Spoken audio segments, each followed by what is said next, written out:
Emiliana and Isabel, these scenarios that you're giving us, these examples, are exactly why people online are saying this is only going to hurt in the long run. This is not going to solve the problem. So, George, we got this Facebook comment from someone. I'll read this here from Fernando, and he says, Venezuela's ongoing economic collapse is a result of years of mismanagement. Our government didn't plan for a rainy day. They believe that high oil prices were here to stay. Do you think that's true?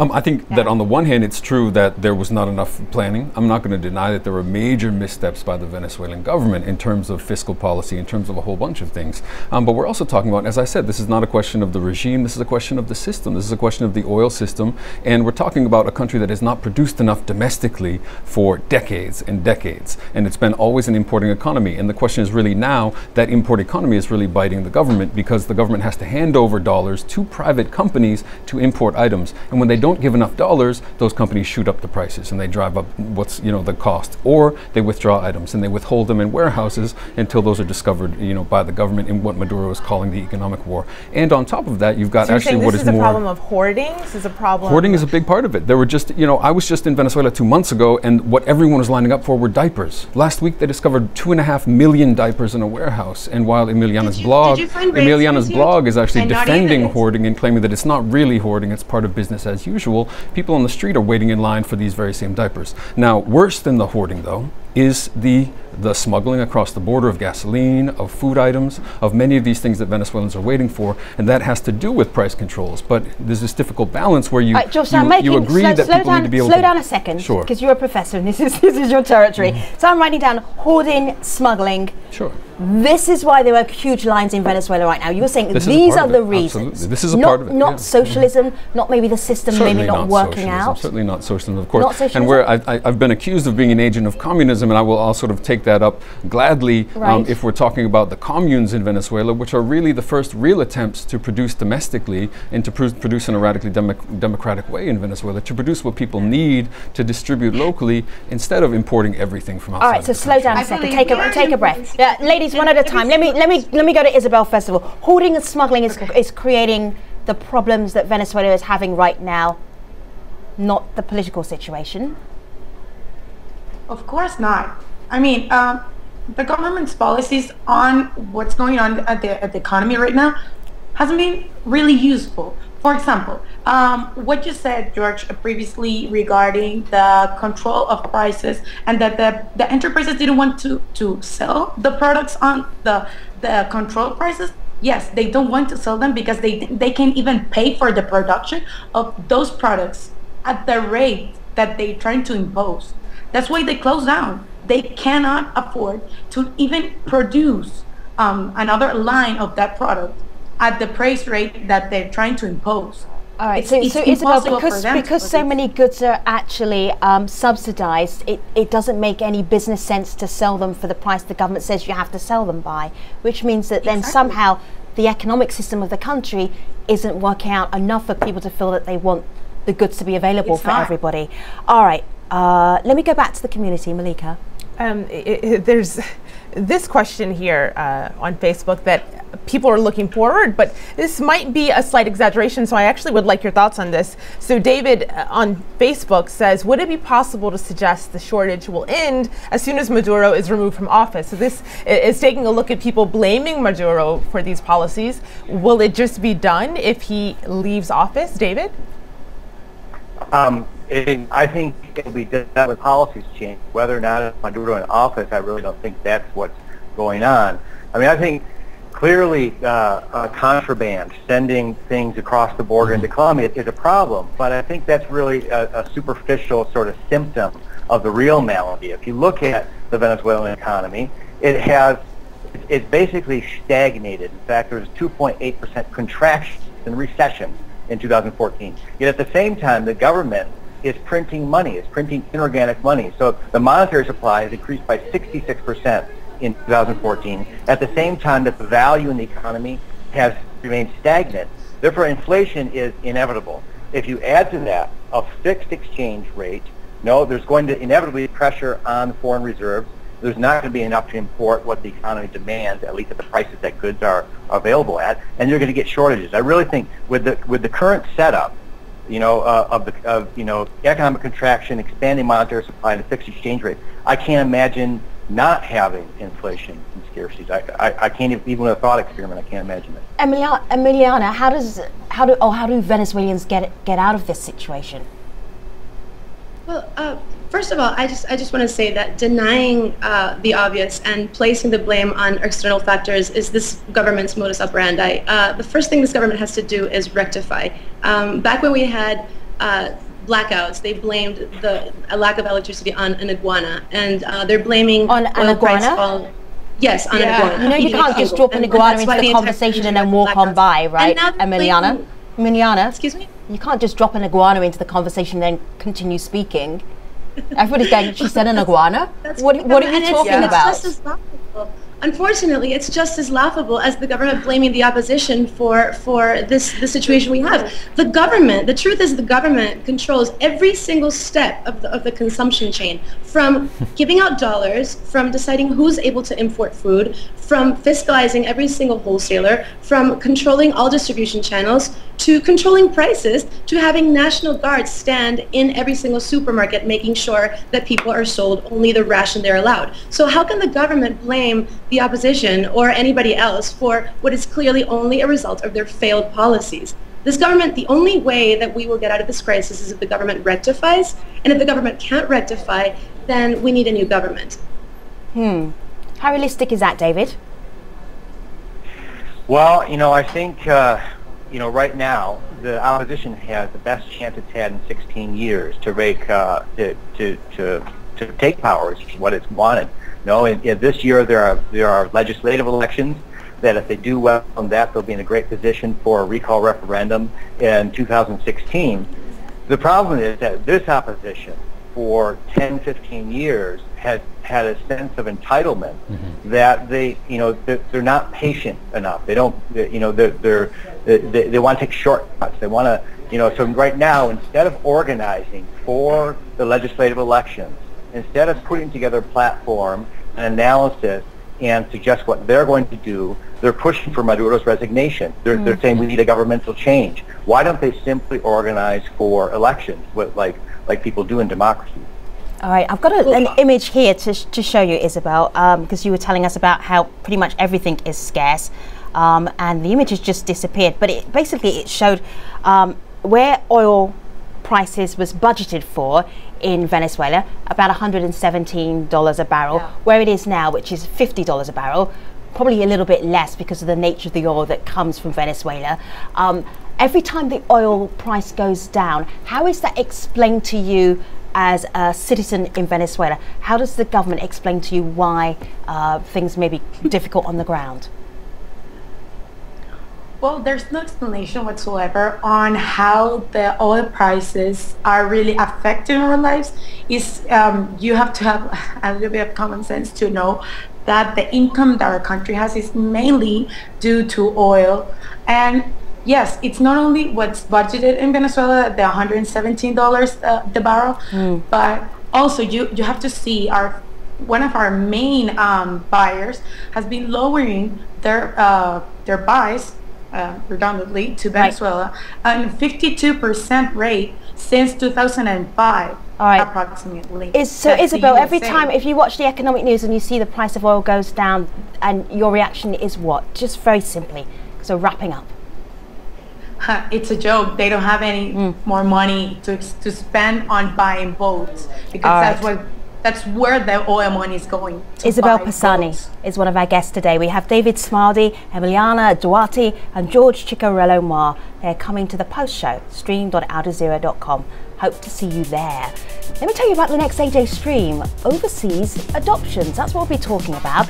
And we'll tell you why many adult international adoptees are speaking out against the practice. Stay with us. The post show's next, stream.aljazeera.com. Thanks for watching.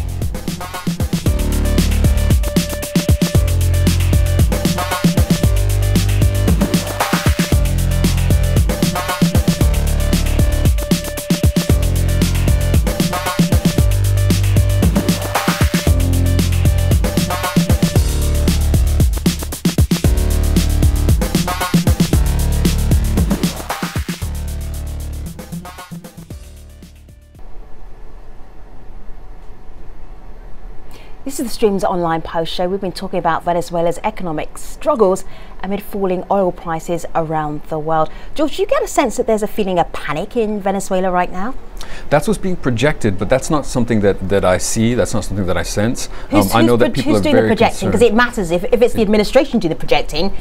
We should take that seriously. No, I think where you get a sense of panic is in the foreign press and in the certain sort of middle and upper class sectors of Venezuela, whereas people on the ground, on the grassroots level, people in the working classes, and especially the supporters of Chavismo, are frustrated, are wondering what's next, are trying to build alternatives, but they don't have this sense of panic that I think you get about Venezuela. But bear in mind that people have been spreading panic about Venezuela for 15 years. Right. So unfortunately, the reason why we have to resort to the foreign press in order to explain what's happening, this horrible crisis that we're going through, is because the entire media system in Venezuela is also dependent on the state and has been co-opted as an arm of propaganda for this government to, once again, do as it will.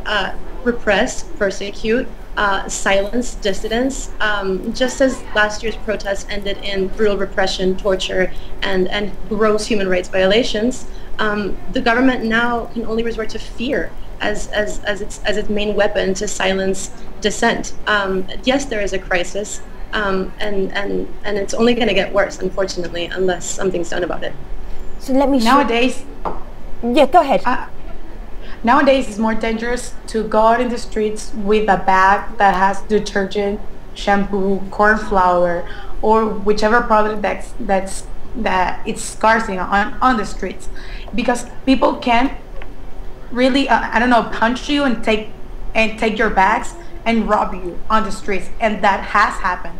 And it's really, unnecessary to say that products like that people shouldn't be on the streets like rioting for this, and that's what's happening on the supermarkets.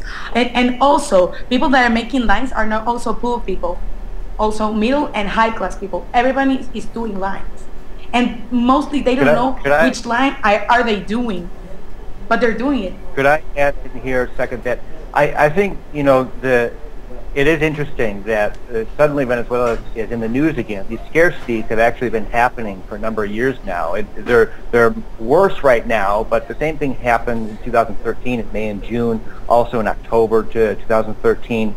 So it's not unprecedented, but I think it's the combination of these scarcities in January with the fact that there's these long postponed economic reforms. There's huge economic distortions that have to be addressed at the same time that oil is now half what it was 6 months ago, and Maduro has 22% support. So he has to make big changes with fewer resources and little political capital, and that's a really, I think, difficult, combustible combination. Well, you mentioned big changes there. I just wanted to get in because you mentioned big changes. And so among the tweets that I've seen just in the last few minutes, people are still talking about what those big changes should look like. So Emiliana, one person says, most of these oil countries practice monocrop economies. With the fall in the world oil market, they have to diversify. This person, Kevin, says, how will they adapt as the world moves to renewables and tax carbons if they don't diversify? So Emiliana, is there a national conversation going on about what comes next? Well, of course there is. I mean, there's been talk about lifting the subsidy of gasoline, and there's been talk about putting more to diversifying the economy and making this country more productive. But this all cannot happen unless this model of populism and petropopulism is until we get over it, and that can only happen if we are aware that regulations and controls only disrupt the economy, create opportunities for corruption. More than $25 billion have been stolen from our national coffers because of the exchange control ever since it was put into place in 2003. So only Emiliana, for our international audience who are just listening in and find this fascinating about Venezuela, very briefly, do you want to explain what you just said? So basically, we have an exchange control whereby the government can decide who gets access to dollars for importing goods. There's different rates for this exchange control depending on what these goods are. But regardless of the rate, the government is through its discretion, decides who is allotted funds after a very bureaucratic and difficult process. And over the past 2 years, Jorge Giordani, like I said, the former minister, the finance minister of Chavez, basically admitted that more than $25 billion had been given away to fake companies as a means of obtaining funds from the state and then not importing any goods with them. Now, the government blames the opposition for this, but let's not forget that it was the very government who imposed this system to begin with. So it's just it's a blame game that always goes back to the government and its failed policies. Sure. David, you said you've seen scarcities before. Where do you think this situation may lead to? That's a good question. I think it really depends on what the government does. And I think, the government has the lion's share of the blame here. I think, however, I think they get some credit for starting a conversation. Maduro, in his State of the Union address, said he's going to, there's going to be some sort of devaluation that's going to increase the gas prices. And in fact, there's actually now some public service messages with people talking about this. They're starting a conversation. The opposition, on the other hand, basically, they do, as they always do, whatever is the most expedient. They criticize devaluation. They criticize the idea of increasing gas. I mean, I think there's a long-term sort of expert conversation on this, but unfortunately, there's very limited political conversation on this. And I think actually the government's doing a better job than the opposition is. I think the opposition has to up its game and join the conversation and say what they would do. That the conversation, I think, actually needs two sides. The government's clearly going to have to push forward some reforms. I mean, what we've seen so far from Maduro in his 2 years, and also from his speech the other night, it looks like it's going to be too little, too late. And so I'm expecting this is going to get worse before it gets better. I think it's a really hard thing for Maduro. These policies were put in place by Chavez. Maduro gets his charisma. He was Chavez's designated successor. It's very difficult for him to change policies, and become, be criticized as a neoliberal, as going against Chavez's legacy. So it's very difficult for him, I think. Sure. Isabel, what's your next shopping trip? What are you planning to buy next? Whatever I can find. I cannot plan on what can I buy next. Whatever I find on the market. I mean, I would try to buy a cereal, but I don't know which brands of cereal will there be on the shelves. But you also don't have any milk right now, so maybe cereal without milk might not be the best shopping option, right? No, I found 2 liters of milk that a friend of mine took to my home, and she called me on the phone and told me, oh, there's milk on this supermarket. Do you want me to buy? Okay, I can only buy 6. I'm gonna give you 2 of them. Okay. So she took it to my place because she said, when you get here, you won't be able to find any milk. Wow. We're redefining friendship in Venezuela with who's the mate that calls you up and tells you what you need and buys you some as well. Okay, wow. Isabel Pisani. I'd like to make a point. Emiliana, I'm wrapping up. So can you make that point in a sentence? Because I'd love to hear it in a sentence.